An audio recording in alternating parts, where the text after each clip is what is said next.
오늘장에서 눈여겨볼 업종과 시장 대응 전략까지 알아보는 오늘장 탑픽 시간입니다. 오늘은 SBS 비즈 5스타 이동호 전문가 전화 연결되어 있습니다. 전문가님 안녕하십니까? 네, 안녕하세요. 네, 최근 한중 양국 간 외교 관계 개선 조짐이 뚜렷해지면서 중국 관련주에 대한 관심 커지고 있는데요. 주요 내용부터 짚어주시죠.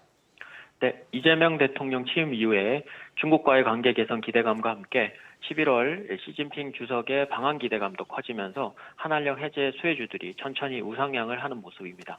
올해로 31주년을 맞는 드림 콘서트를 9월 26일 중국 하이난성에서 열기로 했고 10월 3일에는 홍콩 카이탁 스타디움에서 두 번째 공연을 갖는다고 밝히면서 9년간 막혀있던 중화권 내 K-팝 공연 시작과 함께 한한령 이후 최대 규모라서 의미가 클 것으로 기대가 됩니다.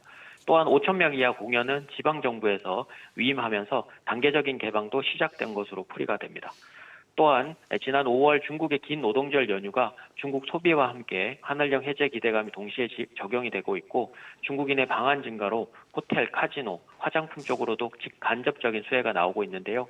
롯데관광개발은 1971년 창사 이후에 다시 한번 최대 영업이익을 경신하면서 이번에도 추가적인 강세가 또 예상이 되고요. 마찬가지로 면세점 업황 개선 기대감에 호텔 신라도 최근 반등세를 지속하고 있습니다. 또한 제주항공은 지난해 11월 중국 정부가 한국인의 무비자 입국을 허용한 이후에 중국을 오가는 여행객 증가로 주 4회로 노선을 늘렸고 우리 정부도 3분기부터는 중국 단체 관광객에 대한 한시적 무비자 입국 허용도 계획 중이라서 한중 관계 개선과 함께 소비 회복도 기대해 볼 수 있어서 관련주들에 대한 관심도 증가시킬 시점이라고 판단이 듭니다. 네, 중국과 관련된 기대감 커지고 있는데 앞서 한한령 해제 수혜주 주목하라고 하셨는데 어떤 종목 구체적으로 눈여겨보면 좋을까요? 네, 많이 알려진 종목보다는 조금 덜 알려진 종목인 기어유와 바이오 비주를 들고 왔는데요. 기어유는 SM엔터그룹에서 팬이랑 아티스트 커뮤니케이션 플랫폼 제공을 하고 있는 주요 사업인데요. 올해 한한령 해제가 시작이 되면서 중국 매출 급증이 예상이 됩니다. 작년 10월부터 텐센트 뮤직과 전략적 제휴를 맺고 서비스 공급을 시작하게 되면서 텐센트 뮤직이 보유한 중국 내 QQ 뮤직과 QQ 뮤직 그리고 Q 뮤직 등의 버블 서비스를 지원하기 때문에 하반기에 드라마틱한 성장이 좀 예상이 되는데요. 기술적으로는 올해 초부터 천천히 우상향을 하고 있고 23년 최고가를 돌파를 한 상황입니다. 거래량이 점진적으로 증가 시에는 21년 11월 상장 초기 물량대를 돌파할 수 있는 가능성이 좀 있어서 접근은 시가부터 해서 58,500원까지 1차 목표가는 68,500원, 손절가는 55,000원을 제시해 드리도록 하고요. 두 번째 종목은 바이오 비주입니다.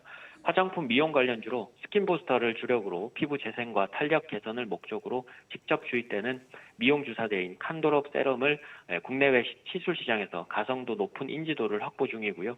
최근 3년간 연평균 매출 성장률이 50% 이상, 그리고 영업이익률은 187%에 달하면서 중국 중심의 글로벌 확장 전략과 동남아, 중동, 유럽까지 빠르게 매출이 확대 중입니다. 기술적으로는 5월 달에 신규 상장 이후에 17,000원에서 21,000원대 박스권을 형성 중인데요. 최근 7월부터 화장품주 호실적과 기대감과 함께 추가 상승이 용이하고 접근은 시가부터 해서 19,000원, 그리고 1차 목표가는 22,000원, 2차 목표가는 25,500원, 손절가는 17,900원을 제시해 드리도록 하겠습니다.